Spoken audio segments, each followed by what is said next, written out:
live. Oh my gosh.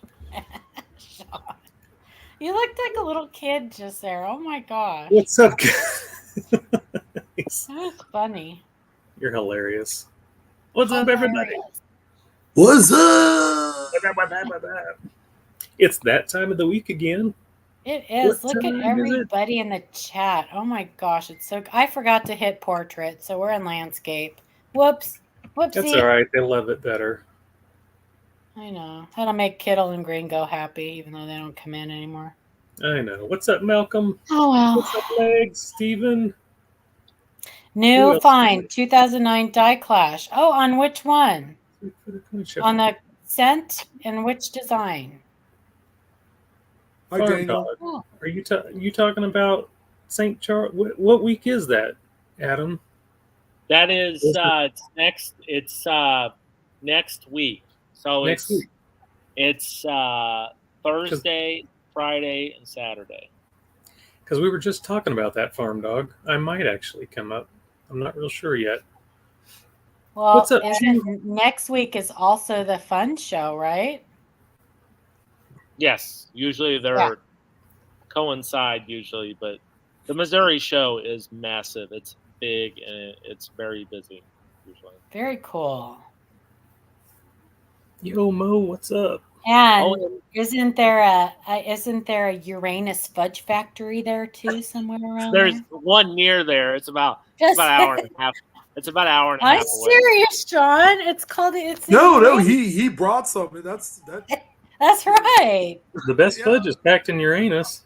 That's right. Well, actually, I think Bucky's fudge was better than that. But Hey, which Buc-ee's did you stop at? Which one did you go to? I don't know. It was on the way to Dallas. Okay. Yeah, they're big in Texas. So. Oh, I loved it so much. But let me tell you, the pickled quail eggs were very disgusting, and I don't ever want to have one of those ever again. But their banana pudding was really good. That sounds good. Yeah. I got to say hello also to Daniel Baker and David Corder and Drew Peanuts and Scott Holiday. What's up? And Steve Boyd. And yes, Chardonnay. Uranus is big in Texas. What's up, Angie? I think I've got Miss Mama. So I guess the Missouri Coin chapter is receiving an award at the A&A show. Yay! Yes. What kind of award?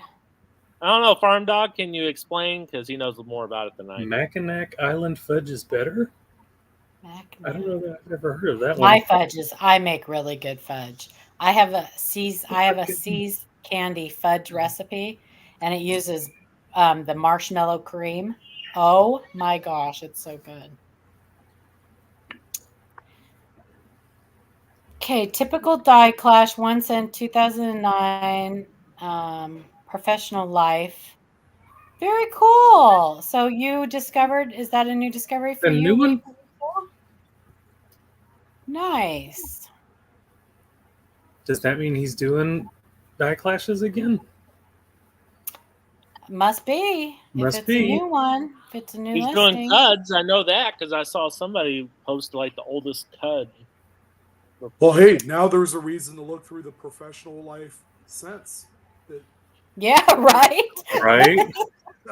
They're not a lot. Right? Perfect. Yeah.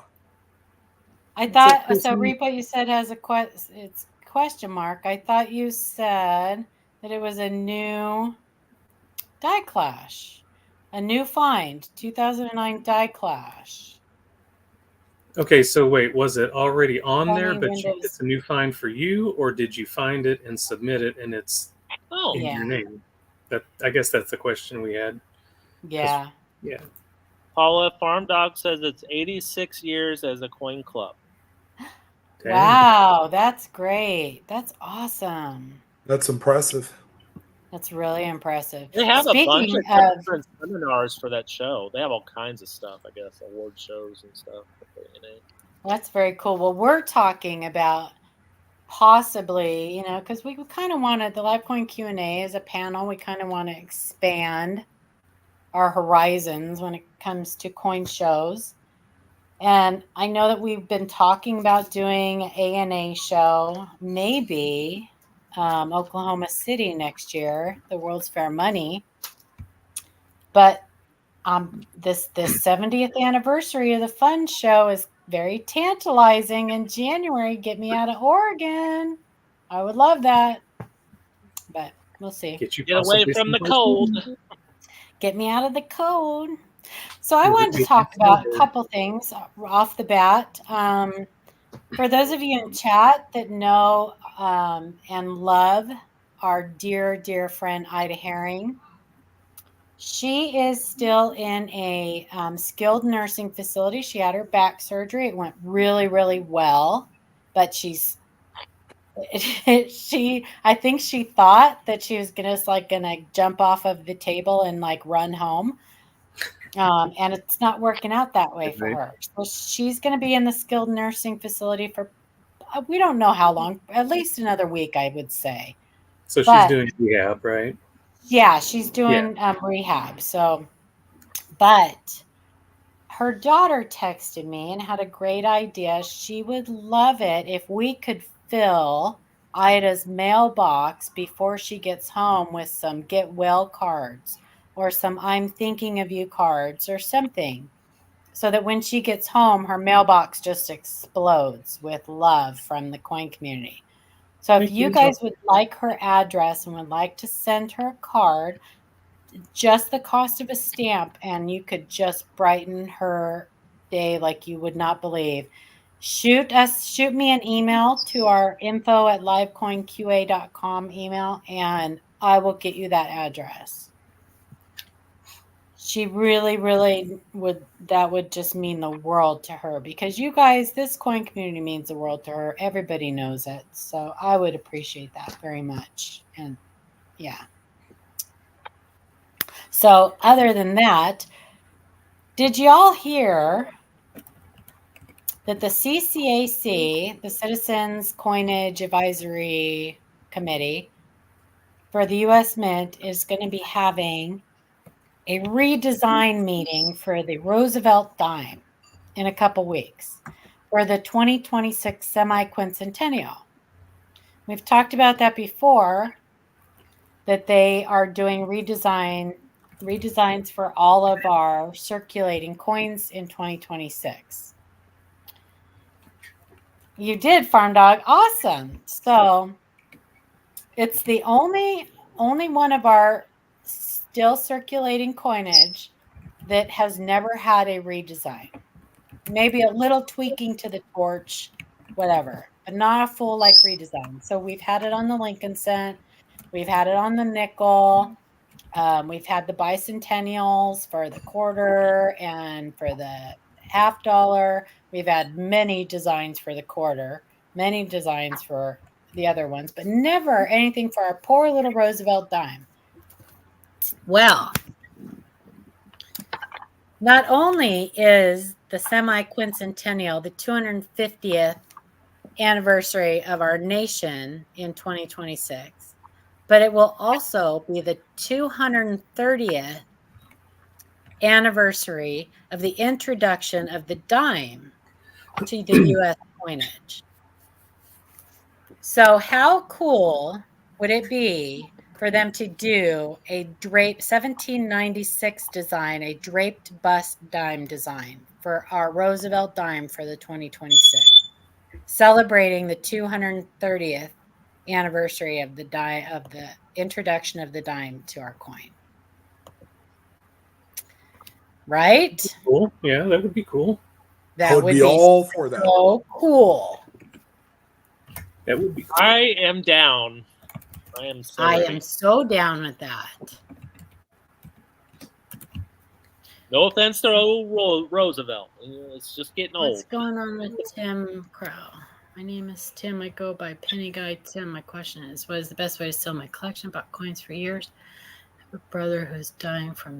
Oh, I'm so sorry, Tim. So you probably will get some ideas from people in the chat. If you want to have a more expanded conversation about that, shoot us an email, Tim. info@livecoinqa.com.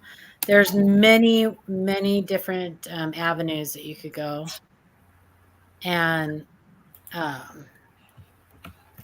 yeah, I'm sure that you just don't want to do anything like my best advice is don't get in too big a hurry. Like, I know that it's like time is of the essence for you, but shoot us an email and maybe we can give you some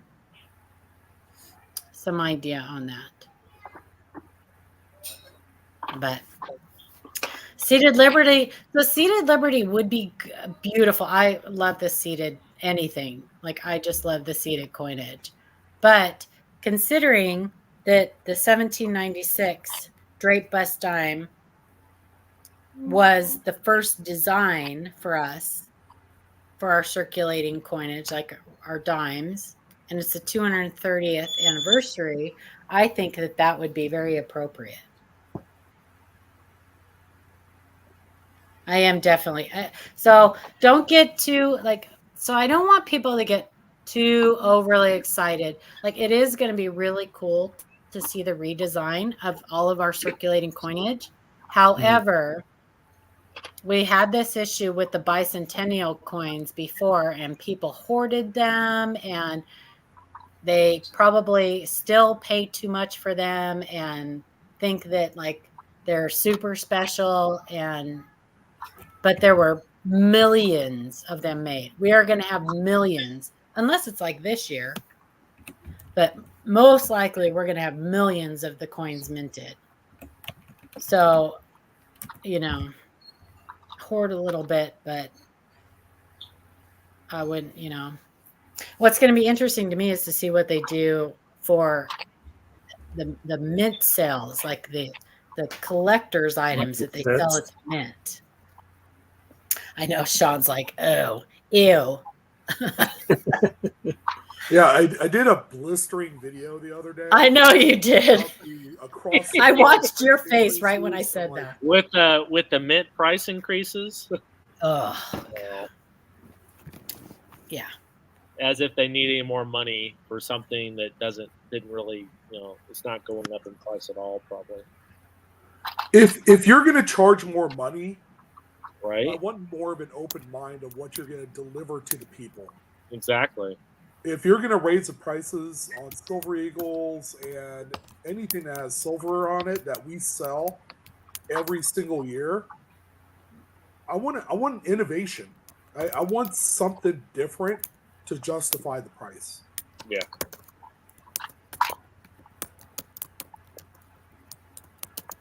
Hey, Frostbite.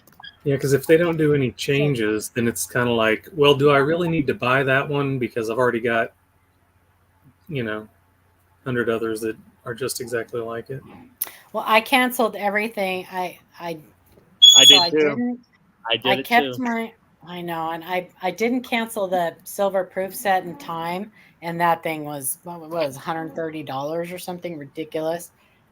And I kept the mint sets. I always get 2 of those because I give one away on the channel. But I canceled the Morgans, the reverse proof Morgans, the proof Morgans.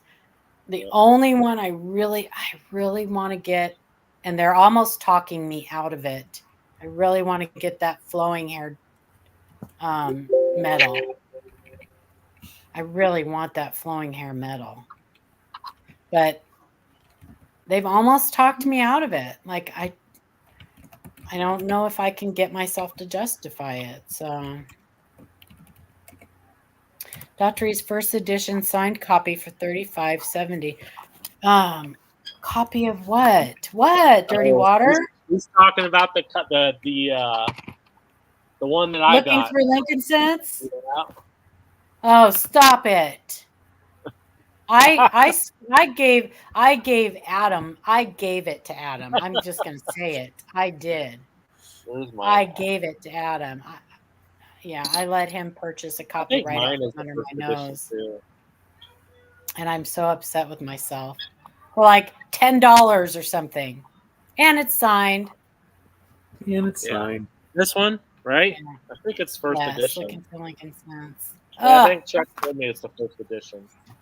Oh, that hurts my heart. I need that book. Chuck, If you're listening. Eric, I think I got mine for like $25. No, $5. It was $5. No, it was like $5. $5.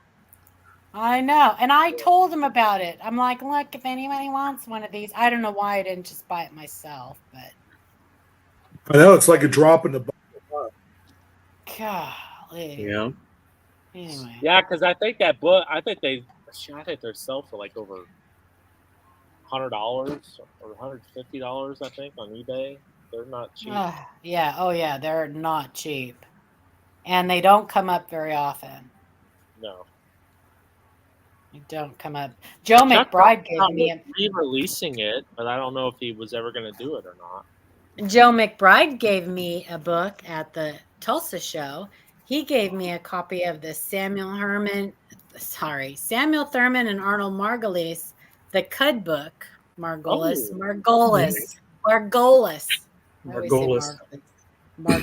the Cud book. And I'm super excited about that. Yeah, that's awesome. Yeah, I wanted that book so bad. But Chuck said there was any other news? I'm sure there's a lot of news. So we talked about the 2025 70th anniversary of the Fun Show next year, January 9th through the 12th in Orlando. And then next weekend is the Summer Fun, the 11th through the 13th in Orlando. Oh, so it's January 9th. Okay, well, that's January 9th. That's after my birthday. After your birthday, 9th through the 12th. Okay.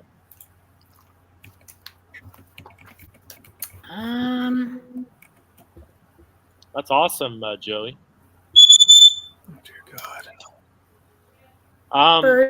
Also, if you haven't already, please start asking some questions, and we'll star them. We'll answer your questions. So if you have any questions, coin-related questions, please put them in the chat. Yeah, we didn't have people. I think people took a break. It always slows down for us in the summer anyway, because people are on vacation and stuff. And but we only have a few things potentially to show. So instead of doing just a show with just a few coins this week, we decided to save them for next week and just chat with you guys. I am going to be giving away one of the Tulsa show sample slabs later. So if you guys hang around, I'm going to be giving away one of the Northeast Oklahoma 2024 show CAC sample slabs. So I'll talk about something. Why not? Because I hardly ever talk, so I might as well. Well, while you're doing that, I'm going to research Dennis's question about 040 VAM. Oh yeah. Okay. Is the 040-4B a die clash? Yeah, for sure. I'll see you. So right.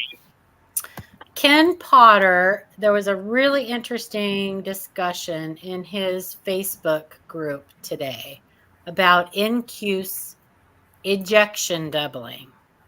And that's not really what I wanted to talk about. What I really wanted to talk about was the terminology that's been used for decades, referring to ejection doubling.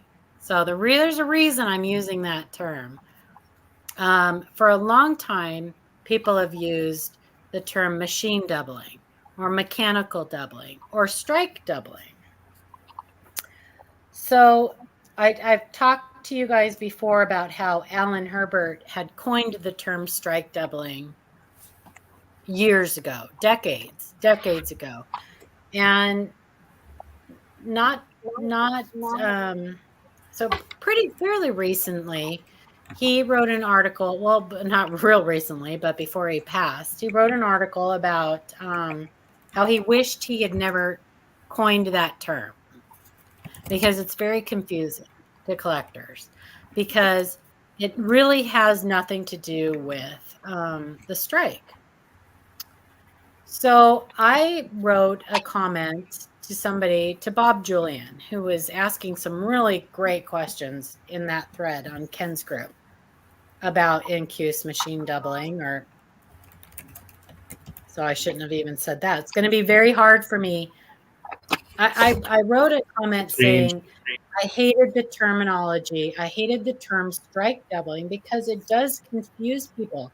And I have received multiple questions from people. Well, if it doesn't have anything to do with the strike, why is it called strike doubling? So Ken replied to me. So I'm going to read you directly what he said to me, because this is something that I'm going to enlist all of you guys. I'm going to enlist everybody who's listening, all of your help with this. He said, Paula, I'm not a big fan of machine doubling or strike doubling. He's talking about the term, using the term machine doubling or strike doubling. Ejection doubling, as proposed by Alan Herbert, is the most accurate.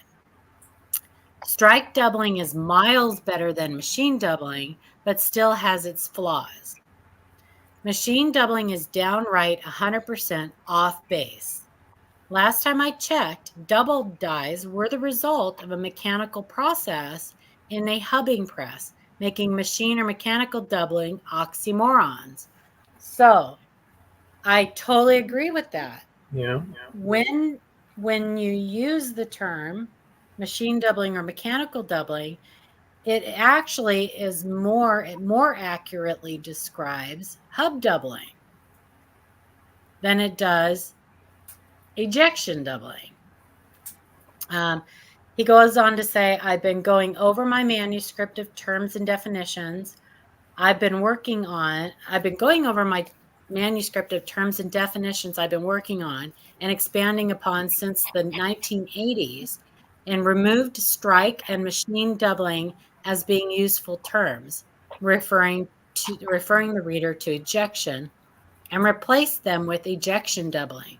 I'm now slowly easing ejection doubling in over strike doubling, and will make that change over 100% on my new stuff sometime in the coming weeks. So it's going to be really hard for me because I have always used machine doubling to describe it, but I'm going to start using ejection doubling when I'm describing it because it is a more accurate way to describe it. Because it's not part of the strike. It happens after. And it happens. Yeah, it happens it happens after the final strike and as the coin is being ejected. In that little bounce, that little shimmy. So I would love it if I saw you guys using that either in the emails that you send to us or just out and about in your coin world frolicking or whatever you do in YouTube or on social media using that term. Doubling happens while ejecting. Yes, it happens somewhere in between, right? There's several different types of ejection doubling, several different causes, but what anyone really needs to know is that it's a form of damage. Right. It is a worthless form of doubling that is just damage. It's not on the die, so it's not die doubling. And anything that happens as soon as that downstroke of that strike is complete, the minting process is done. So anything that happens after that minting process is finished is damage. Yeah, nothing to do with the strike, right? So David is asking, is there any part of doubling due to engraving of the die? What about Longacre? Is that considered? So there's a couple different theories, Longacre doubling. There's a couple different theories about how that happens. And that's not really engraving directly onto the die. That's the punches that he created. Yeah. True. So,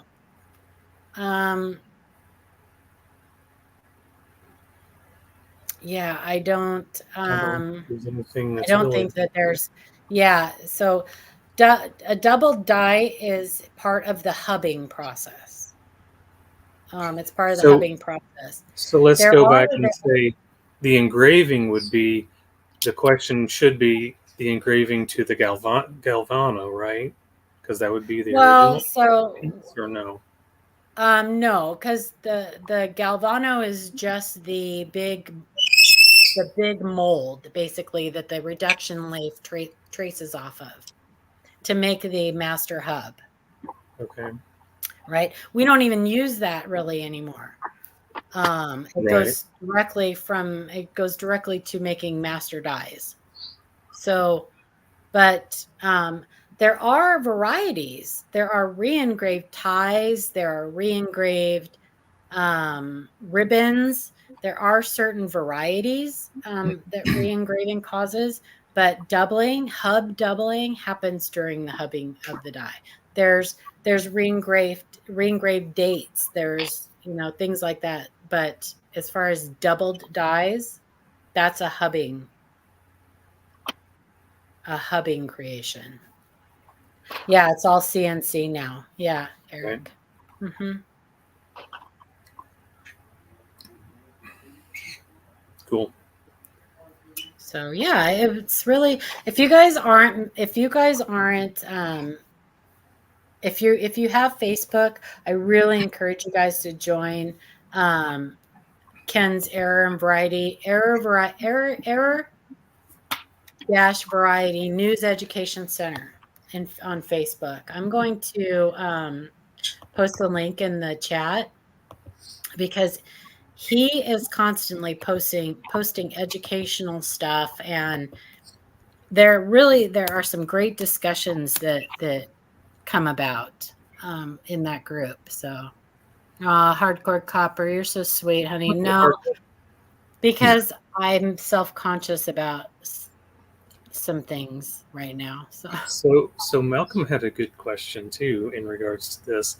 If the coin rotates a bit and then there's a second strike, then what? Because it's after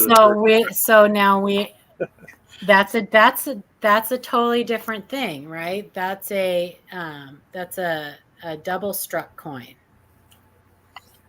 Right. That actually has two separate strikes. Those are actually strikes. Ejection doubling, as remember, it goes back to ejection doubling not having anything to do with the strike. I guess what he's saying is that if the second strike happened after the first strike, wouldn't that still be damage? Theoretically. No, because theoretically that coin should have been ejected. That's where it becomes that's where it becomes an error. That's where it becomes a striking error. Right, gotcha. Okay. Yeah, that's where something happened during the minting process that went wrong. Gotcha. I'll take that as an answer. God, I've got a gnat in here that's killing me. That's sweet. Oh, I hate those things. Scott wants to know if you collect Buffalo RPMs. If you do you have a 38 D over D WRPM number 2? I don't. Why? You want to send me one? He's been known to do that. I've got some good nickel. I collect all varieties and errors. I am an equal opportunity collector when it comes to that. And I don't believe that I have one of those. Yeah. While we're at it, I don't have a 3-legged buffalo either. If anybody wants to send me one of those, right? Since we're having this discussion. Yeah, that was very sweet, Hardcore Copper. I needed to hear that. I appreciate that. That's funny. Jimmy's saying, do you guys remember back in 2022 my 2008 P Jefferson nickel that had ejection doubling that Mike Diamond did? I do remember that. Coin World. I do remember that. I do. It had design doubling or duplication, right? rim restricted design duplication or something to that effect. Yeah. Is finning an error? So finning is not technically an error. Finning is the result of a very strong strike. I guess it depends on who you talk to. I suppose it could be an error because if the press is not adjusted correctly, if there's too much pressure, but I know that it can also be the result of just a normal strong strike. So what do you think, Sean? Yeah, finning is just extra the die flow under immense pressure that goes up the collar and then up the side of the die. Yeah, it's just between the collar and the die, and it typically just means it's been struck really well. Yeah. Everything else on that coin should have a really, really strong strike.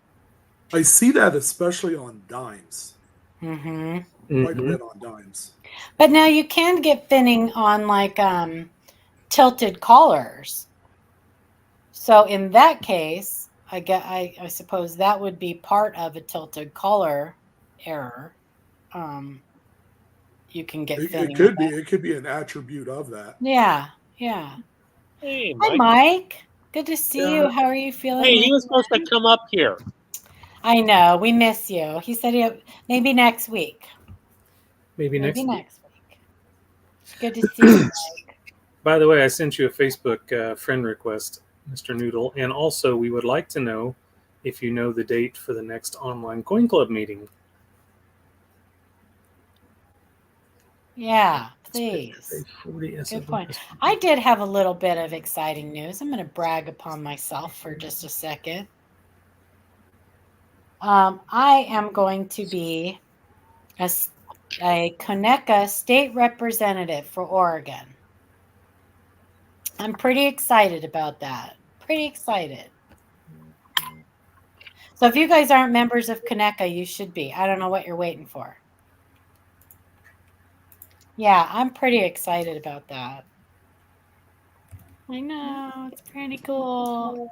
So Jason's got a question. I just picked up a 1940 S/S VP001 graded by NGC at MS66 top pop and was thinking of getting it, I guess, CAC on it. So I guess swapping it over to CAC.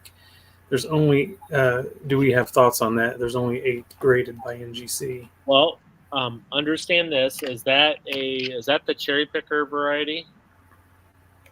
You know, if it's VP, if it's VP001. Well, it could be a VP. It could also be a that's NGC's variety plus. It could be a cherry picker variety or VP. Sometimes they'll put their own VP on those too, right? Yes. Let me. Yeah, I'm not sure if CAC is recognizing variety plus. They may be. No, they won't. They're not. That. Okay. That's NGC only. Yeah. Okay. That's why I asked, because if it's an S variety, then they will attribute that. But he may be asking about getting a CAC sticker and not CAC graded. Oh, CAC sticker? Oh, yeah, okay. He's saying CAC sticker. I mean, you could do that too. Yeah, CAC sticker, yeah. Yeah, you could do that. Right, certainly. Thanks, you guys. I appreciate it. I'm pretty excited about it. I don't know what it all entails yet. James will let me know more, but yeah, I'm pretty excited about it. So I'm a little nervous, but it's going to be fun. You'll do fine. Yeah, I hope that I make everybody proud. Farm Dog wants to know how you join the online coin club. Mike, can you find a link? Oh wait, never mind. Amanda put it up. There you go. Yeah, you guys, you should come and join that. It really Mike started it, our little online coin club, and we have a good time. It's a lot of fun. The meetings are, I don't know, I'm just nervous. I've never done like presentations, and I've only set up like twice at a coin show, and it's always been with the panel. So I'm going to be having to do coin shows here in Oregon, but it's going to be fun. You know, being able to look at people's coins and help them and get them signed up for Coneca, and hopefully getting some kids involved, and it's going to be a lot of fun. She's more nervous because she doesn't like to talk in front of people. At all, I'm so shy. What do you call a bunch of $100 bills in a circle? I hate to ask hardcore. I know. I don't know. Hardcore, be careful. Yeah. This is a family-friendly show. You guys are great. You guys are great. Aretha Franklin's. Oh my god. Aretha Franklin's. Oh my god. Okay. I'll say I like that. That's funny. That's funny. No, I appreciate it. Thanks, you guys. Hilarious. I knew you guys would be awesome, supportive. Let's see. Ask your questions, people. Ask your questions. Come on, don't be obtuse. Right. Does that mean coming off of the coin?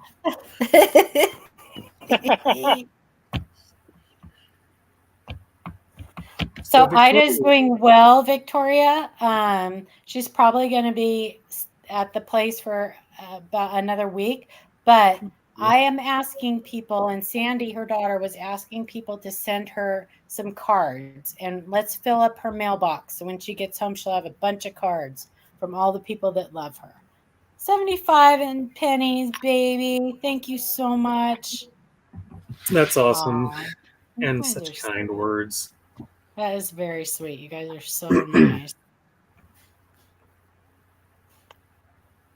Very nice. So now everybody go join Coneca and tell them that the Live Coin Q&A sent you. Oh, God. Southern Coin. You should anyway. Listen, Aeroscope magazine, the Aeroscope publication is worth every dime that you spend on them. I'm telling you. It is. And the forum is amazing. Huh? I was going to say, yeah, Southern Coin Hunter, that is a commonly asked question. Yeah. That's a lottery find, people, for an 82D. Small date. Mm-hmm. Eric Byer and I were talking about that on Frostbites yesterday. How that and the 43 copper and the 64 SMS. Don Berry, is that our Don Berry? I don't know. What does everyone think of AccuGrade slabs? Are they accurate? I could go either way. I have an AccuGrade Morgan. He said no. No. Okay. Well, then there's two of you guys. Then there's two Don Berries. We love you all. Don Berry. It's a great name. Yeah, so the thing about the 1982 is, like the guy said, it's a unicorn, and your odds are better of winning the lottery. There's 7 normal business strike variations for 1982, and 1 normal proof variation, and then there's the unicorn. So a lot of people don't know that there's that many different variations, but there are some really, really nice varieties. Probably have better luck finding 83. Yeah, there's 2 really nice DDRs that, right? 2, I think, is it only 2 DDRs that are? No, there's the big one, then there's a bunch of DDOs.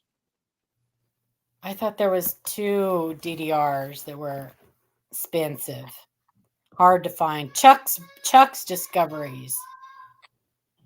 Oh, 82. Right? You're talking about the 82. You're talking about 82 and 80. Yeah. 80. No, 82. And then yeah.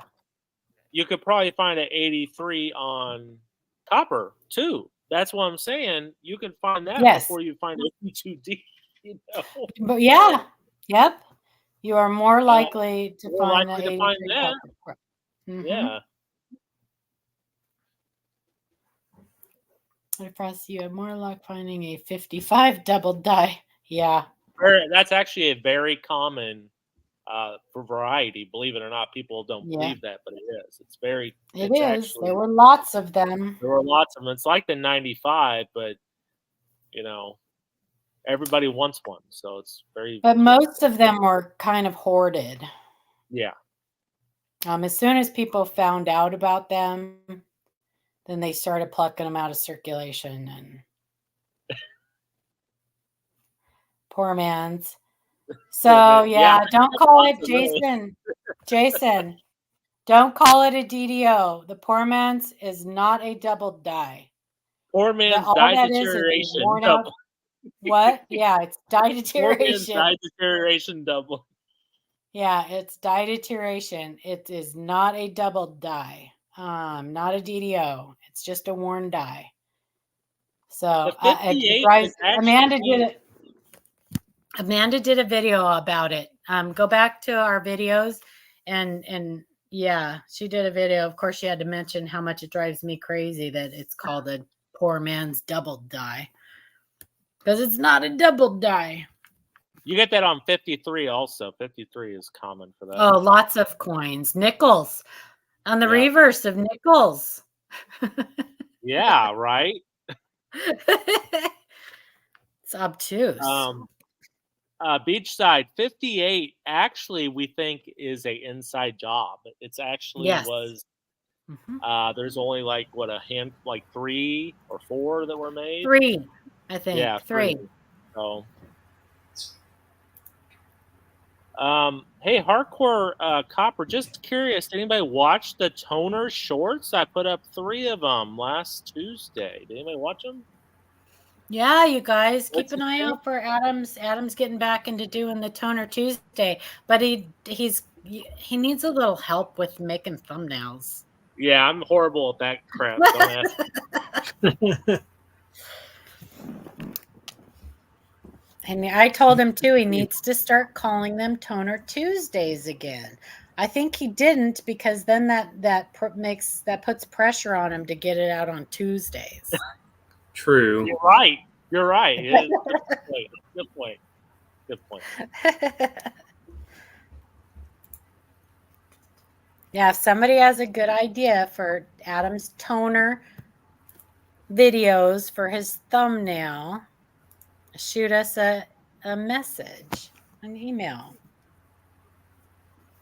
Toner today. I like that. Toner That's today. Actually pretty good. Toner today. I like that. That's actually pretty funny. I like that. Yeah, Frostbite, I might need some help. Yeah. I'm horrible with thumbnails. I could do the video, but don't ask me to put all the. Yeah, but did you see how he did the video, like pointing his phone at his computer screen? That's like the pictures that we get of like the microscope, the screen on the microscope.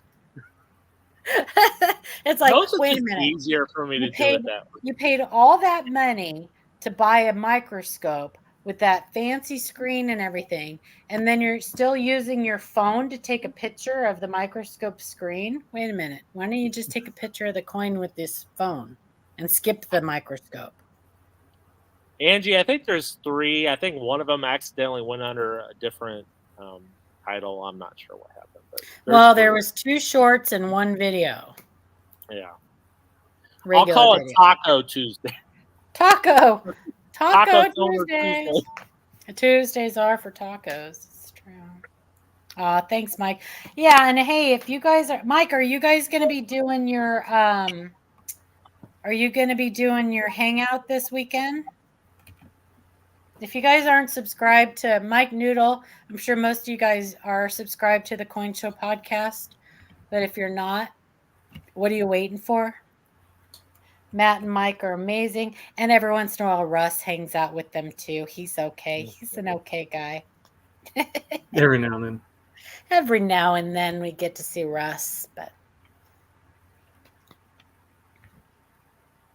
God, ATOG, right? I love tacos. That's like one of my favorite things. And then Mike also does the Ancient Coin podcast, and with Aaron Burke. And is his channel what's his channel called? Is it just Aaron Burke? Or is it Harlan J. Burke? What is his channel called, Mike? I forget. I don't know, but there's the link to it. He said, yep, I just said 3 different things. And he said, yep, I don't know. Oh, there it is. Ancient Point. Yeah. So you got Aaron Burke. Okay. Yeah, you guys subscribe to the Ancient Coin podcast too on YouTube. Because those, I love watching their things. I am not smart enough to get into ancient coins, but I owned one and I ruined it. I soaked it in olive oil way too long and it disintegrated. So, but there's that. That's not good. That goes back to my putting all those wheat cents in the dishwasher and turning them pink, right? I've made some mistakes. Did you scratch it with a staple too? I might have. Stop it. What is this? An episode of Don't Do What Paula Did? Yeah. Do as I say, not as I did. Not as I do, not as I did. That's correct. Oh yeah, I've made some mistakes. Mistakes were made. Hard shell tacos. And bad mistakes. I've made a few. I've made a few. I love you too, Victoria. Feel old. Oh my God. I have not done that. I've not done that. Why did my coin disappear? I don't know what happened. I kept scrubbing it. Just I don't know, man. I've done some things. I didn't know any better. I wanted them clean. I literally, you guys, this is so, when I first started, it wasn't just the wheat cents that I put in the dishwasher that I turned all pink, but I washed every box of cents I got from the bank. I would bring them home and break all the rolls open and put them in a colander, and I would wash them before I would search them. That's interesting. Because they were disgusting. I didn't know any better. Well, you do know back in the day they used to clean their coins all the time because they were afraid of up into the 80s. Yeah. Up into the early 80s. It was so what stopped that? What made that no good anymore were the grading companies. Mm-hmm. The grading companies put a stop to it being okay to clean your coins. Really. And collectors wanting, them with their natural skins and stuff. But I know baking soda and vinegar. Yeah, use that too. I sure did. Those will turn them pink too, won't they? Hardcore copper. You sure will. I like to use battery acid sometimes to get the stuff off. Oh my gosh. Yikes. Coca-Cola for the corrosion. Hey, they use that on batteries actually to remove corrosion off the 1933 Double Eagle and MS65 and cleaned. Yeah. Well, yeah. Those things hurt when you see those. Those hurt your feelings. Taco Bell hot sauce will also take corrosion off pennies. Oh my gosh. Ketchup, because it's got that acidic. vinegar in it. Ketchup. Remember when Ken called, who was it that he called? He called one of the grading companies and asked them if they used ketchup to clean their coins. They hung up on him.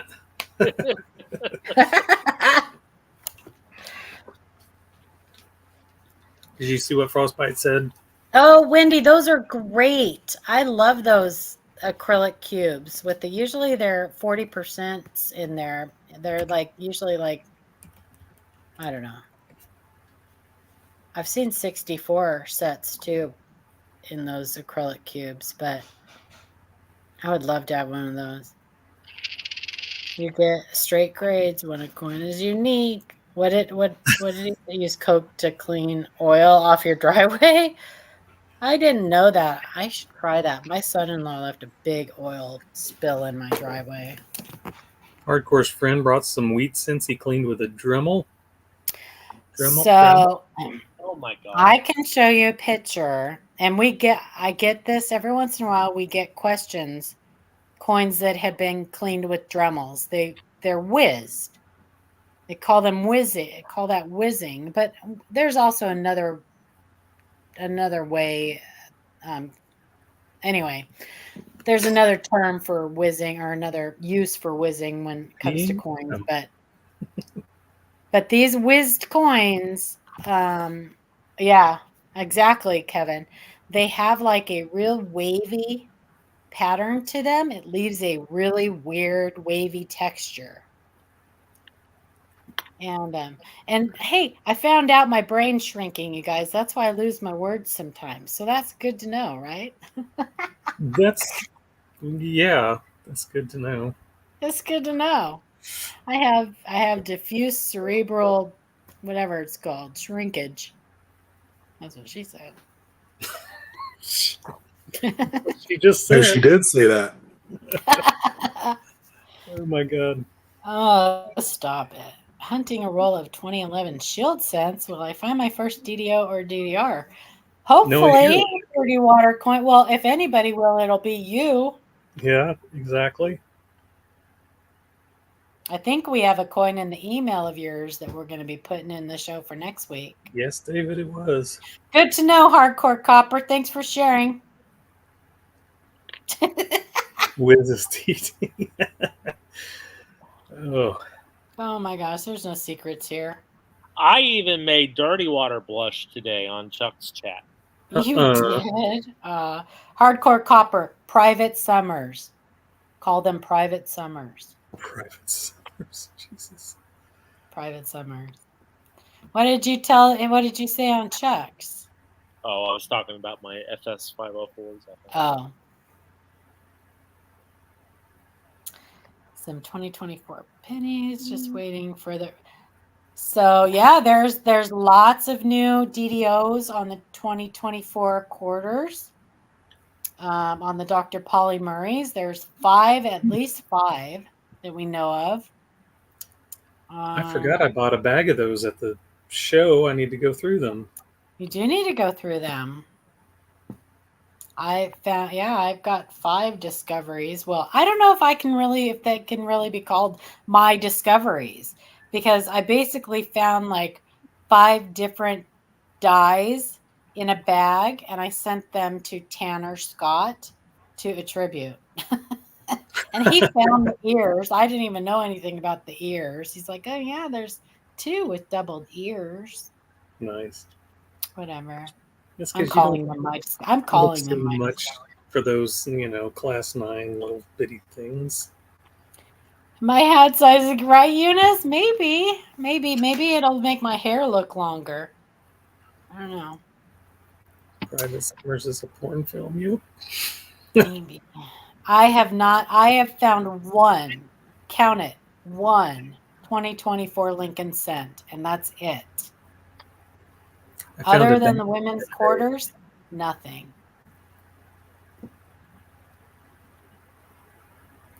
Ocean Breeze, what? The breeze at the ocean is the last thing you want to smell like. Yeah, because sometimes it smells like dead animals and things. One of the Polly Murray's farm dog. One of the Polly Murray's. Joe finally found 3. Nice. Yeah, that was the one, Paula, that I had you look at the show. Oh, yeah. Farm dog. Yep, good. Because I don't believe that Tanner has listed the ones that I sent him yet.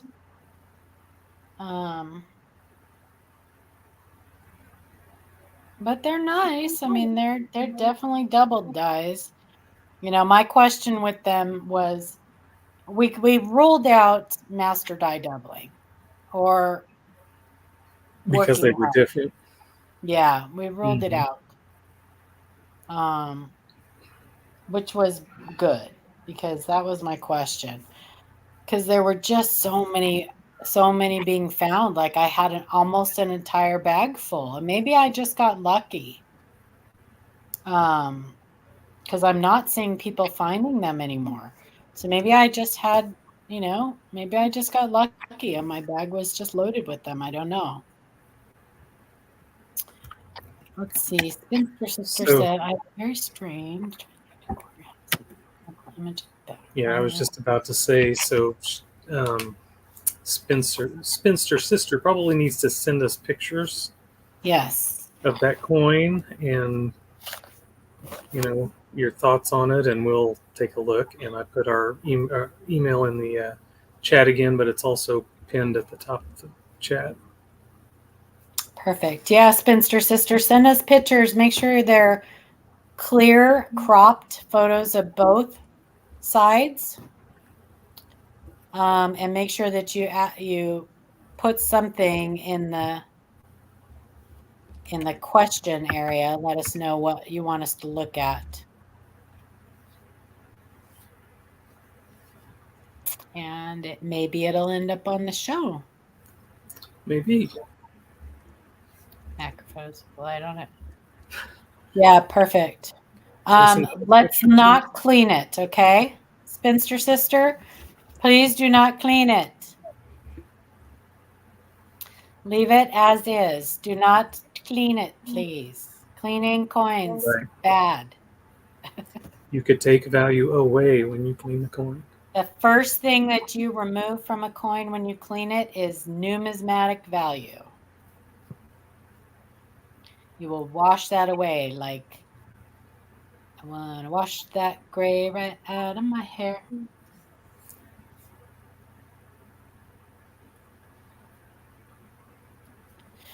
She did. Amanda found a super ugly Salt River Bay quarter DDO.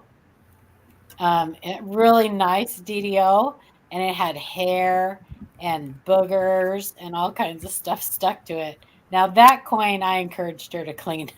I mean, she gave it a good soak in some acetone, and either that or soap and water. I don't know what she used, but it was disgusting. Yeah, show it, Amanda.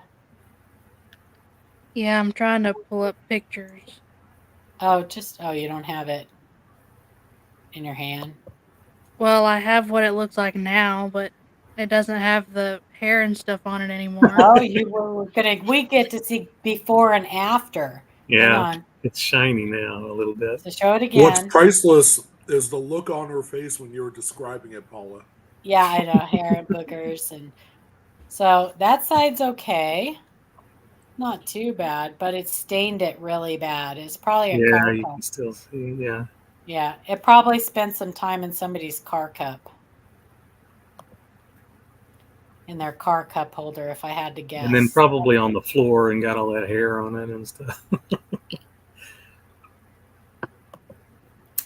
Gross. Clean, conserve. Good. How's it going? How are you? I have not had an opportunity to watch your video yet of those wheat scent rolls, but I will. I don't know. Can you see it if I hold it like this? Yeah, hang on. Mm-hmm.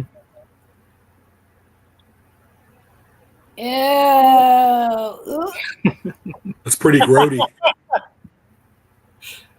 Yeah. Okay, that is disgusting.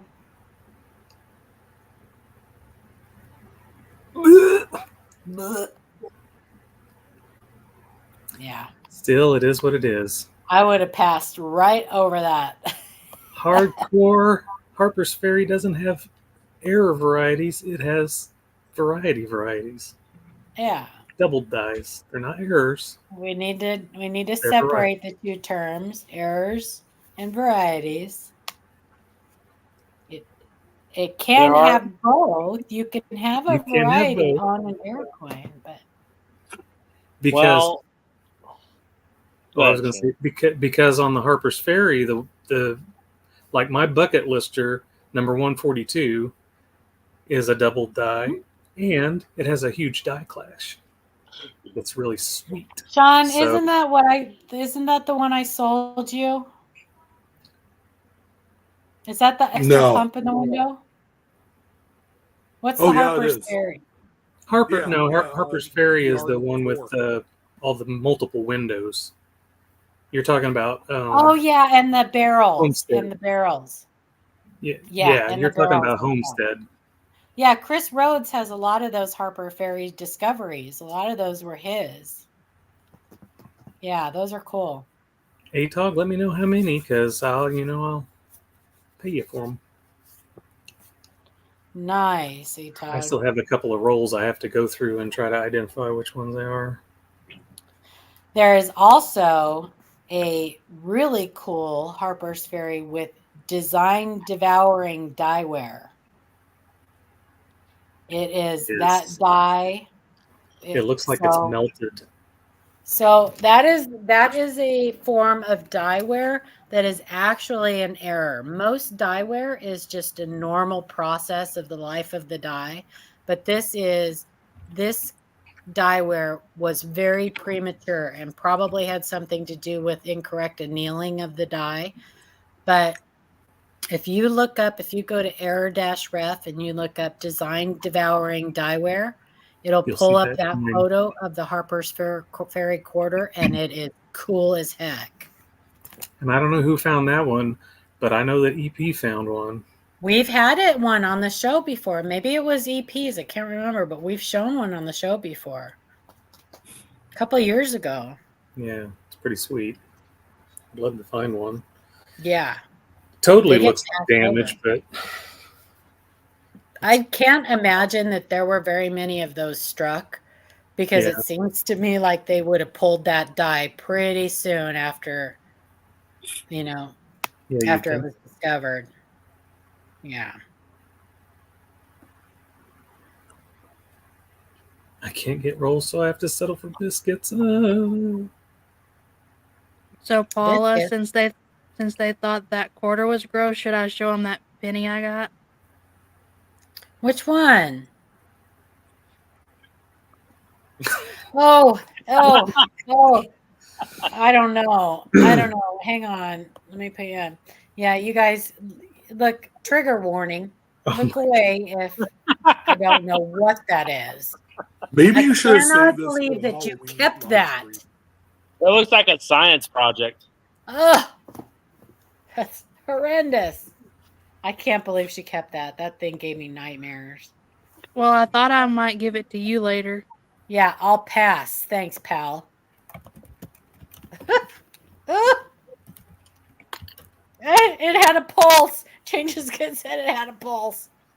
It might have. It could be mold. I don't know. This is disgusting. It looked hairy. It's very hairy. That is why Amanda can't have nice things. It's a Hakua coin. That's how you clean that one. Just spit on it, Amanda. Oh, Lord. Ken White says, new to the live chat. Thank you for coming in, Ken. Usually watch after the fact. Wondering about the 1999P DDO/DDR. Also, is the Cherry Picker's Guide the best resource for varieties? Good question. Which denomination, DDO, DDR, is that on a Lincoln cent? I don't remember it. I don't remember a DDO, DDR combination. Yeah, I don't remember when this got built. 99. And the Cherry Picker's Guide is probably the best for the Cherry Picker's Guide and Strike It Rich with Pocket Change are probably the best for some varieties. There are many, many more varieties that are not listed in the Cherry Picker's Guide or Strike It Rich. There are 3 websites that you can look at. Wexler's, Variety Vista, and Copper Coins for Lincoln Cents. You will find many more that are not listed in the Cherry Picker's Guide. I'm not familiar with any denomination. Oh, there are some DDO, DDR combinations, but I don't know about 1999. Let's, I'm looking down the 98. No, wouldn't be the 99 YDM. I was going to say there's a 89P. Isn't that on the 89P dime that has both? I'm not sure. I wish I had all of those memorized like Adam. I know, right? Would make cherry picking a lot easier. I think what Adam does is he gets certain varieties in his head that he wants to look for. And then he just studies all of the dye markers and everything else on them and just looks for those. I think he accidentally comes across other ones in the process. But for the most part, I think he says, okay, today, this is my hunt. I'm looking for these varieties. Yes. Yeah. Well, and you know, 99D penny DDR. Yeah. Half the battle is Jefferson. Okay, he said Jefferson nickel. So let's knowing what to look for, as in knowing what RPMs. Knowledge is power. Let's just say that. Yep. And DDRs. Absolutely. So 99P Jefferson nickel DDO DDR combination. Let's look at the DO. Nope. Not on the Jefferson nickel. So my question is this a coin that you found that you believe has a DDO DDR combination? Because I don't find a listing for a DDO DDR combination on a 1999P. Unless it's a new one, which it could be. Well, that's what I'm asking, Ken. If this is a DDO DDR that you think you found. Because there are DDO DDR combinations. There's also DDO RPM. There's DDR RPMs. Yes, I found several. Okay, well, so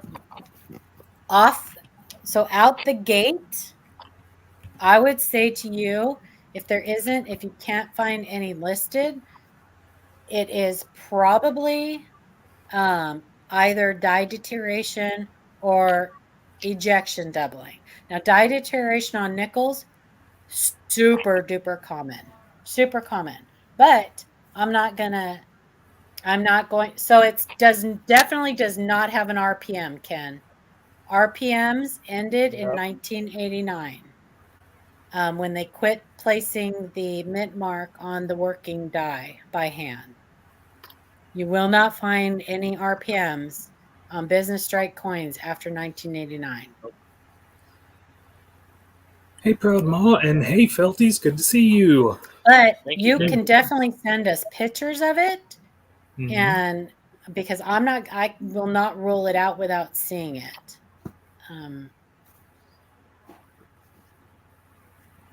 Dennis, thank you for the $20 super chat. I learned and laughed. Thank you, Live Coin. Dennis, that's awesome. Yes, you've been a supporter for a long time. Yeah, that 88 with the 89 reverse. Dennis just sent. Dirty Waters, I think. Yeah. I think Dirty Waters sent us one in the email. I think we have one in the email. Beautiful. Yes, he did. It's red. I think maybe red brown. I'm not sure. Does it have an ugly counter stamp on it? No, it doesn't. It doesn't. No. But it is definitely. So I haven't had a chance to answer him yet. So if you're still here, Dirty Water, it is definitely the RDV006 flared G reverse. I actually was talking to him on Facebook about it. Oh, nice. Perfect. Yeah. So we'll be putting that in the show. Dirty Water Coins finds great stuff. He's a huge contributor to our show because we are constantly showing some of his finds. I wanted to mention something to you guys too in chat. If we ever answer one of your emails and it's not a coin that, like, if you think it's something and then we tell you, no, it's damaged or whatever else, and you want us to show it on the show and explain more to you about it, let us know, because typically we don't show like non-varieties or damaged coins. But if you would like a more in-person explanation of something, that you've sent us as opposed to just our reply in the email, let us know. We don't show them because we don't want to embarrass anybody, I mean, unless they deserve it, like last week, but that's another story. So if you didn't watch, go back. And I want to clarify a little bit too about what happened last week, because we did get an email that I'm still bothered by, because I didn't want what we discussed last week was certainly not meant to offend anybody. We talked about a certain person's email, and the biggest reason why we showed that is because this person got real snotty with us, and there was a lot longer exchange back and forth than what we showed on the show. So somebody was a little bit upset, thinking that we were too hard on them, but this person got very, very, very inappropriate and nasty with us. So there was a reason that we made them kind of into an example. And I know that that's not for everybody. And, I do appreciate that person writing us and letting us know. And they were kind of upset about. Anyway, that definitely was not our intention to embarrass anybody other than that other person. So.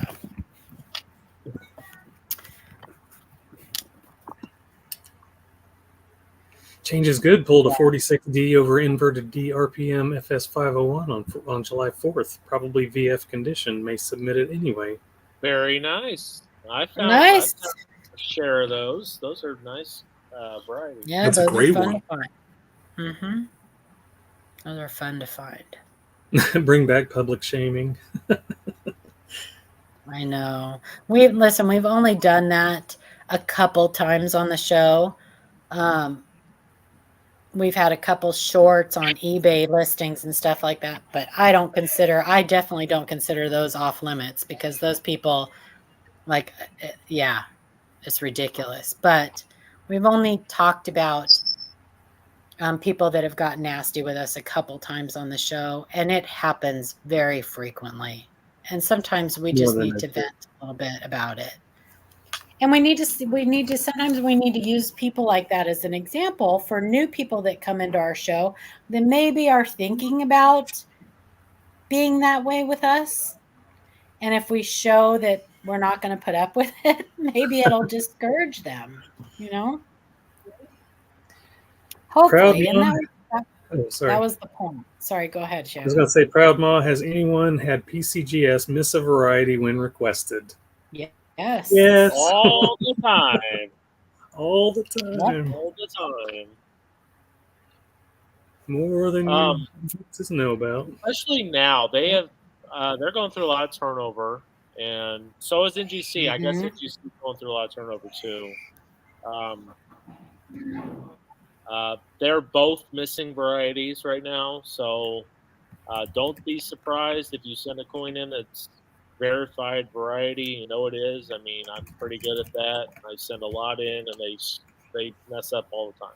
So it's an unfortunate thing, but it does happen quite a bit, especially nowadays, fortunately.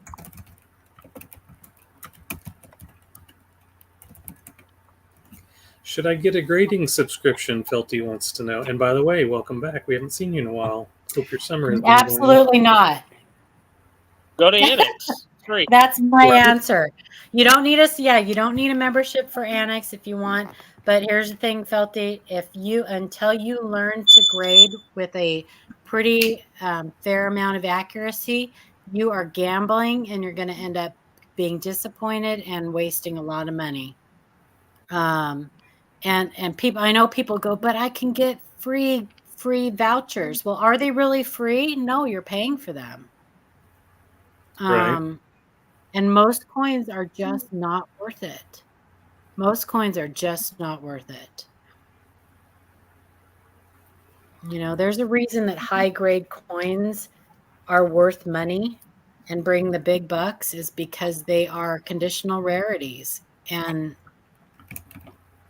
so, yeah, Felties, if you have a coin shop, you have a coin shop in your area that is an authorized, PCGS or NGC dealer or whatever, or you have a friend that has a membership. That's that's better. Learn to grade. Study grading. Look at graded coins already graded in the slab, Yes. and get an idea what a 65 looks like, what a XF looks like, what a 67 looks like. And there's just a lot of study a lot of coins before you go and grade coins, because if you do that, you might regret it, because it's very expensive if you mess up. Well, and since we're on the Cram sessions, I figure it'd be appropriate if we discuss the best reasons why we grade coins from our point of view. Yeah. Yeah, exactly. I think that's a great discussion. That's a great discussion. I had a little bit of that discussion in Frostbite's channel yesterday morning. And there's a lot of disagreement also with that topic. There just is. I mean, you get, I'm one of those who thinks that there are just very few instances where grading a coin is justified. And then there's other people who say because you want to, that's the best reason, because you want to, because it's your coin and you want to have it graded. People think that that's a good reason. I don't think that's a good reason. I do it for business purposes. I do it right to make money off of it. I do it, but I also know somewhat what I'm doing. But you also do hundreds at a time, where people don't necessarily do that, you know. So it's what is it? Efficiency of scale. Is that how they say? You get better prices because you do more. You know, it's like some of these young people now. So I think Mike was talking about, was it Jack, young Jack? I guess he's like one of those Jack guys who just submits. Young Jack. He just goes around and he just resubmits coins that he thinks are undergraded. If you guys could do that, if you guys can get familiar with how coins should look, and hey, this coin looks a little bit undergraded, and you get good at that, you can make good money doing it. So it is possible.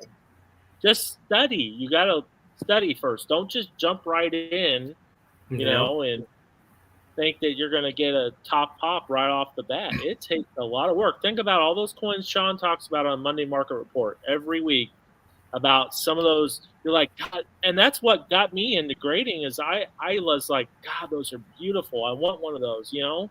And you just study and study and study and grade and just get good at it, and look at lots of coins, and then eventually get yourself one of those top pop coins that shows up on the Monday Market. Yeah, but you also understand, right? You learned many years ago. You definitely got your lumps in. You know, you've sent that submission that totally bombed out on you. Yeah, I have. I've had bad ones. It happens. It does happen. Yeah. So at that point, Adam, what motivates you to keep on going when you know full well that you junked out on that submission? I think it's my drive to do better, to learn from my mistakes, and maybe a coin that deserves a better grade. You know, sometimes the grading companies don't always get it right. That's another thing. They don't always get it right, guys. That's another thing. You got to deal with it. Sometimes you got to challenge them. Yeah. That's the crack out game. Yep. A lot of people do that. I don't do that because it's a pain in the butt cracking them out. You know? Yeah. That also messes up the numbers that are out there. So. Yeah. So what are some reasons you think, Sean? What are some reasons? So a new person getting into the that, because that's really who we're talking to, right? The new people getting into exactly. If you had to explain it to someone new that doesn't know anything about it, and their immediate flash reaction is I've been watching a lot of people on YouTube talk about these specific coins that are within the last 20, 30, 40 years old that, have sold for many thousands of dollars. Okay. Number one, here's why that happens. All right. There's a, here, I'll do this. Everybody's dipping. There's an ulterior motive, and that ulterior motive, like Adam has explained, of making money is more of the advanced, you're taking advantage of what the grading companies can do for you kind of way. But if you're going to tell someone who's new at it, why would I do it? You obviously wouldn't lead to, oh, you could grade a 1979 Lincoln cent and get it in the 68 slab and it would be worth $2,000. That kind of is providing false hope to the people that are genuinely interested in why grading is a necessity, especially when you're spending a lot of money on it. I not to get too carried away with it, but me personally, there's kind of like my top 3 reasons why I would grade coins. Number one, it's always easiest to sell a coin if it's graded, and I take this into consideration, knowing full well that if something were to happen to me, that I could leave this to my family. As long as the coins are graded, they know where to go to, and I'll have like written notes and explanations of what to do. But the coins I send to graders, because I tried this before, and the formula doesn't really work that great of trying to get these moderns graded very high to fulfill what they call a registry set. I look into grading coins that have a high extraordinary amount of value across many grade levels, from fine VF all the way up. Your 1921 Standing Liberty quarters or Walking Liberty half dollars, Carson City Morgan dollars, things like that. And those are typically the coins that today, me at my age, is what I deal in and I sock away for my family's future. Another reason why I would personally grade is for authenticity. Adam would give you guys a pretty good story about how he came across. Yeah. Was it a Chinese coin, right? Do you want to tell everyone about it? Yeah, I didn't tell anybody about that. You're right. So I was at my coin shop in St. Louis, and I was going through the dealers. He had a bunch of oddball stuff and tokens and stuff, and I saw a Chinese dragon coin in the bin. And I was like, well, how much do you want for this? And he goes, oh, I think it's counterfeit. Just go ahead and take it. And I said, well, I'll have it checked out. I'll have it checked out. So I took it to Tulsa, and I went and talked to Silver Stacker. Hey, do you have a Sigma? Can I check this coin? He's like, well, I don't have my Sigma. Let's go over to Mike's table. We'll check it over there. So we went over to Mike's table and checked it. Seeker. Silver Seeker. And so we went over to Mike's table, and he said, yeah, I got a Sigma. You want to check it out? So we checked it out. It's actually silver. It's silver. So I was like, oh, well, that's a good start.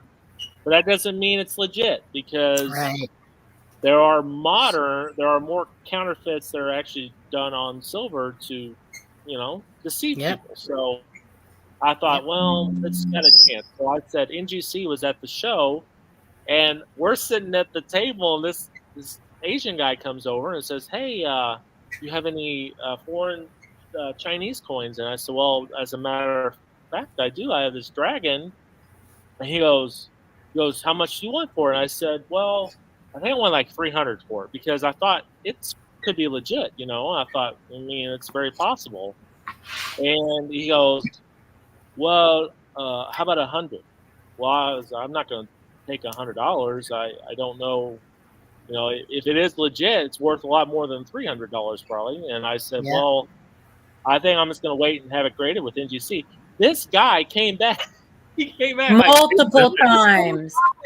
He was like multiple times. He said to Sean and I, I'm the only one here who's going to buy that coin. I'm the only one here who'll buy that coin. Like, he was very persistent. He knew something. He wanted Yes, that. and that's what Sean said. He said I would not sell that to him. He knows something. And I said, yeah. Why is he bugging me that much? There's something he knows. And then I sent it to NGC. They know what the coin is, but they haven't given me a grade yet. So we shall see. Yep. That dude did not have a very good poker face. No. He was so full of shit. It wasn't even funny. Yeah. Southern And- Coin Hunter, they are in Cuse on the coin. And to keep coming back, and I mean, it kind of showed a little desperate. No, not obtuse. on the coin. I kind of, I thought about it. I'm like, I lamented on bringing it up because you and I were sitting at the table together. He walked up.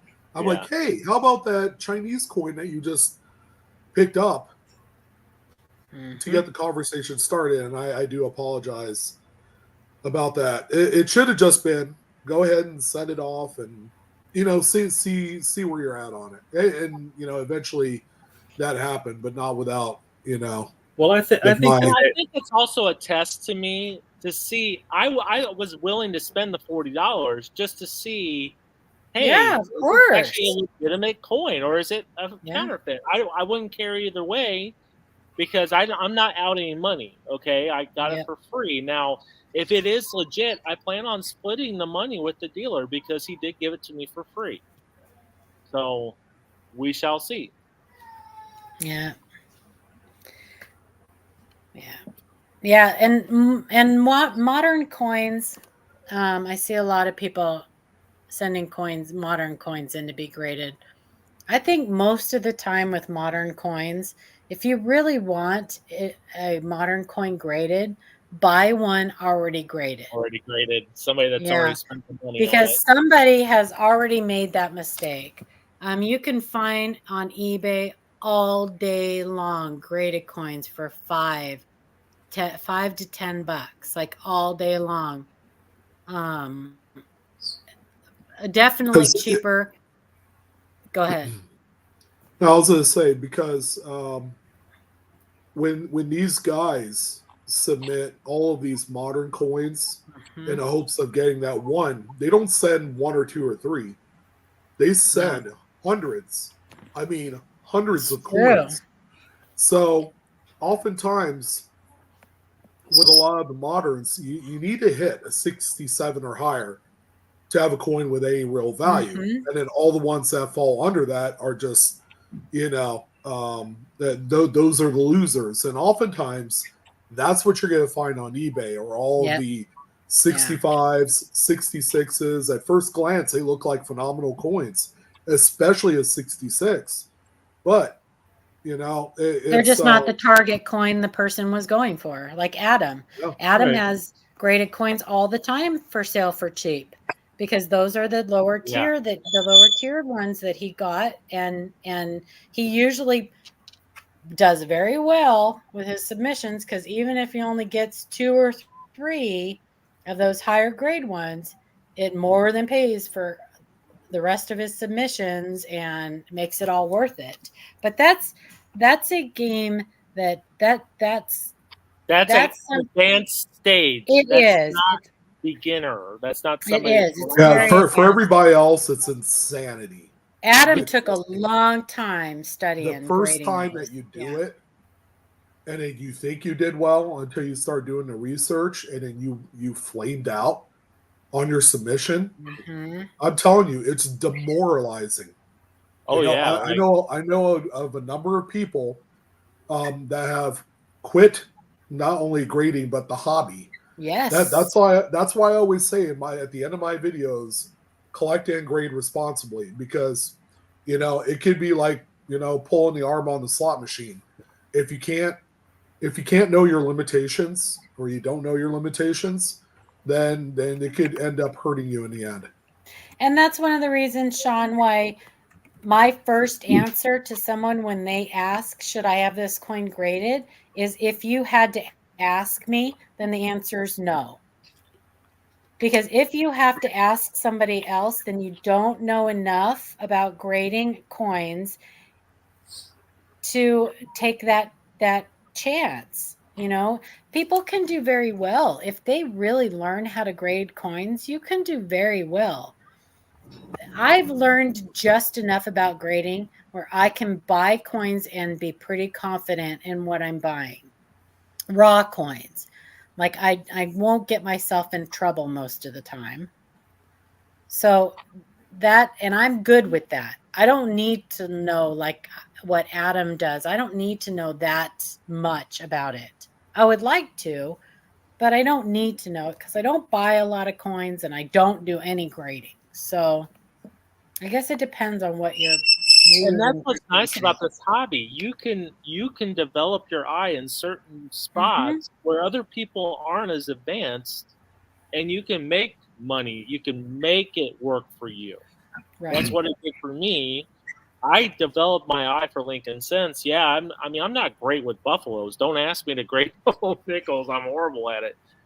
But it's just use it to your advantage. Where you guys, like varieties. I mean, that's another thing that I developed my eye for, and that's how I, make money off the hobby. Make it work for me.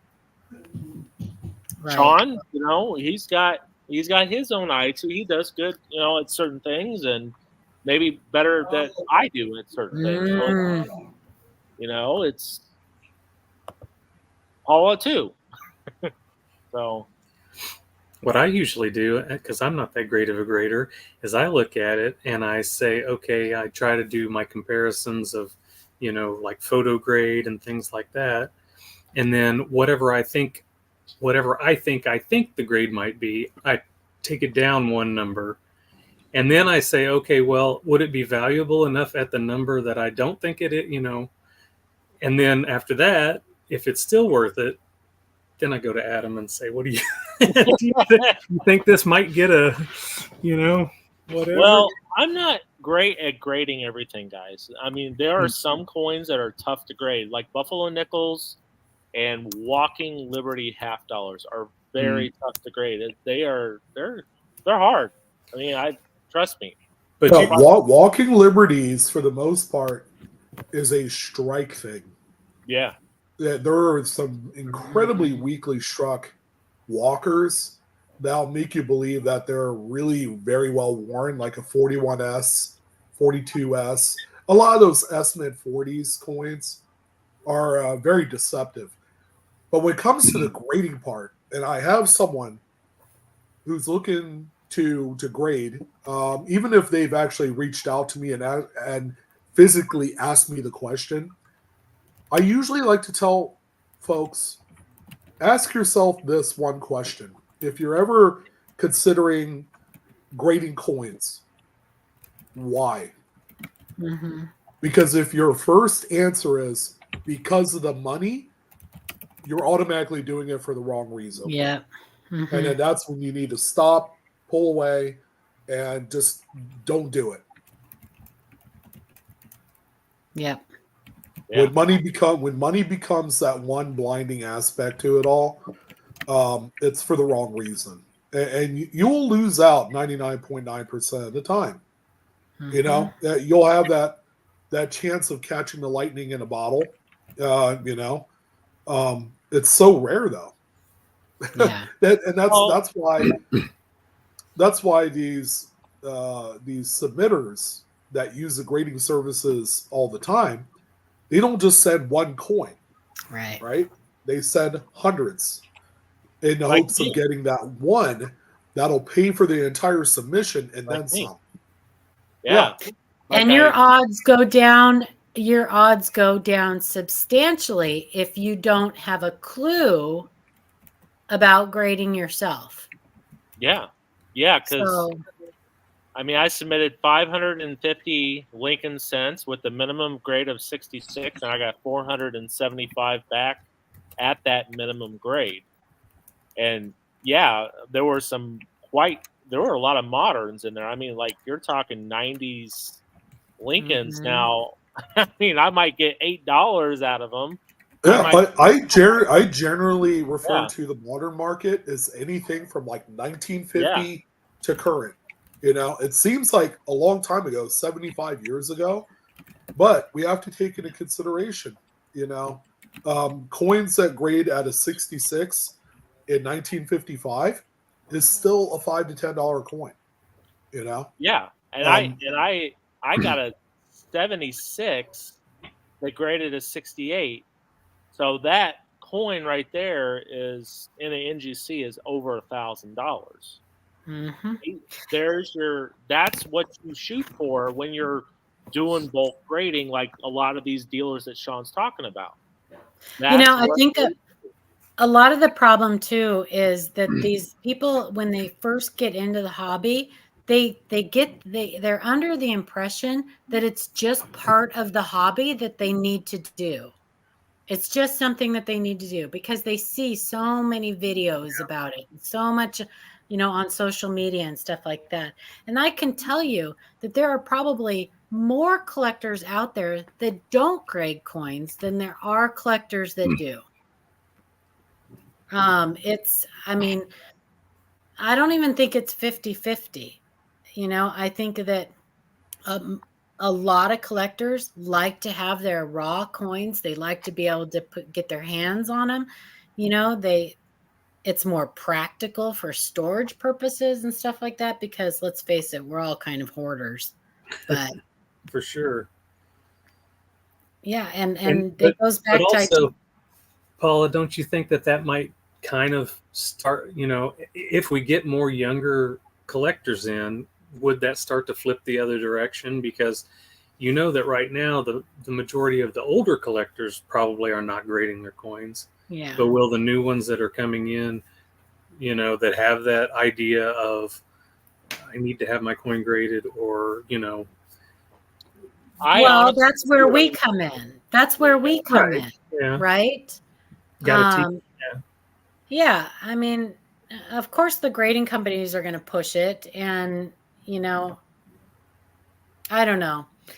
And I guess it kind of, a lot of the younger people are coming in from the sports cards and the comic books and stuff like that. So it is part of that, that is part of that area. But collectibles in a nutshell is its own ecosystem. Yeah. Where there's a lot of money being driven into it, and that's why it's so sexy with the younger generation.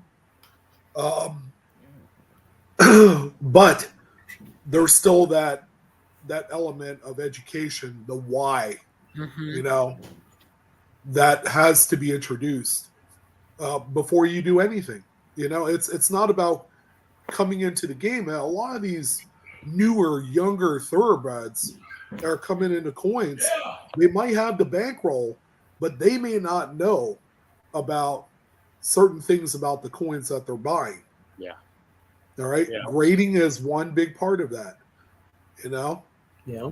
Well, it's also like errors and varieties too. You get sometimes you go to these dealers, they think they have this crazy rare repunchment mark, and you look at it and it's like just dye deterioration doubling on the Adam, we had several dealers in Tulsa bring us coins that were, and we looked at full albums on dealers' tables that were labeled as error coins, and they were not even close. Yep. We had one person that we stood at. We had one person come to our table with his grandson that had some other dealer had told him that it was special, that their coin was an error or whatever. They brought it to us, and it was just glue on the coin. But they didn't believe us because another dealer had already told them that it was an error. So of course they're not going to believe us. Yeah, so it's like, for instance, like grading's kind of like, okay, so grading's part of a hobby. You want to make money, right? You want to make money at this hobby, okay? So education's important, because if you're going to be a doctor, right, and you want to make money being a doctor, well, you have to have education. You can't just jump in and start doing heart surgery on somebody, right? You're going to fail. Hey, doctors specialize in stuff too, right?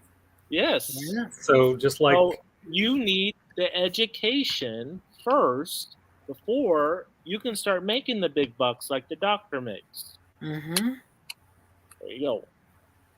Well, that, again, that goes back to these little TikTok videos and these people who have the videos, the little clickbait stuff that says, you can find this $50,000 coin in your pocket change, right? Seriously, like a lot of those are responsible for the people that come into the hobby thinking they're just going to make a quick buck on their pocket change without doing any work, no education, because these people make them believe that they don't have to learn anything. They can just find it in their pocket change without giving them any information, Right. Yeah. We want everybody to have fun, and we want them to search coins and everything, but we want it to be realistic. Right. We want them to go into it thinking realistically. Then there's less chance of you being disappointed and more chance of you staying in the hobby. Because we need people to stay in the hobby. Yeah, beachside. Yep. When they're desperate for the money, they check out pretty quickly when you give them a dose of reality. Yep, they sure do. I am going to pull up the StreamYard giveaway tool. Oh, yes. We're Not going to that give time. away a sample slab tonight. I'd just like to say, though, nobody ever borrow a loop from Hardcore Copper. Ew. Okay. Say something gross. Did she say something gross? She said she keeps a loop Uses it in the mapper. You never know when nature calls in your coin roll hunting. Oh my Lanta. And then you drop your pennies in your toilet. Right. Well, there's a reason they call her hardcore. That's hardcore. It is hardcore. That is hardcore. I mean, I don't go that far. I do keep one in my truck and in my purse. But keep one in my bag, yeah. You just never know. Okay, let's see. So we are getting ready to do a giveaway for a CAC grading sample slab of a Tulsa, Oklahoma quarter. What keyword should we use? Grading. Grading. There you go. That's a great one. Okay, let me share my screen. We will collect the comments. Thanks for being here, everybody. You guys, I'm always surprised, and I shouldn't be, how much fun it is to hang out with you guys every Monday. Okay, let's see. It's always so much fun. At the time. Yeah. I love that everybody is so, they ask the best questions. Why is this not coming up? Did we get it? There it is. There it is. Grading.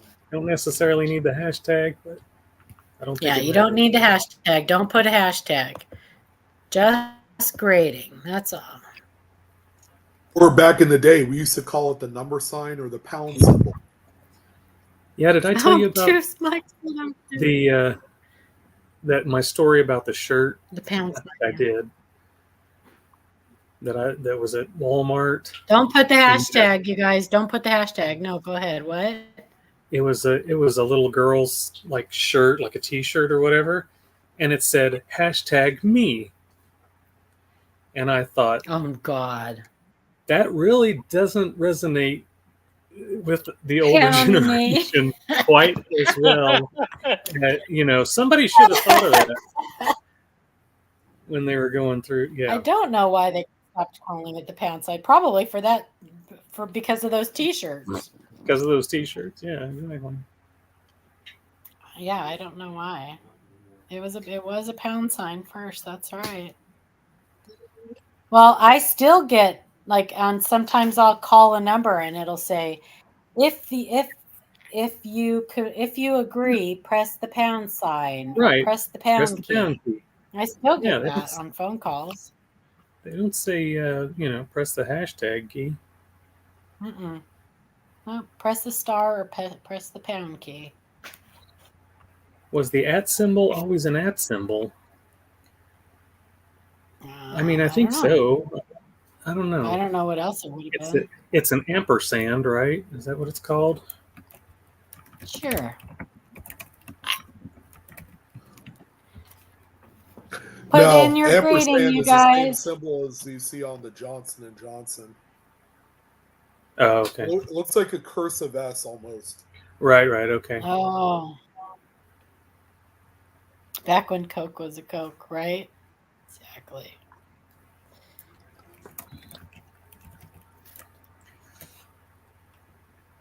And you guys, while you guys are putting in the grading, I want to remind you that if you are not members of the ANA, the American Numismatic Association, you should be. That is our national coin club. There are lots of benefits that go into being members. If you have a kid up to 17 years old, they can join the YN program. And they have things like coins for grades, where you can submit your child or can submit their grades to the ANA and they will get coins. They also do YN dollars. They can earn YN dollars. And then every few months they have an auction where the kids can buy real coins with their YN dollars. So consider that. We do give a ANA sponsored gold membership away at the end of the last Monday of every month. So if you're already a member, or you can still enter for that and you can just give it away, or you can use it to renew your membership.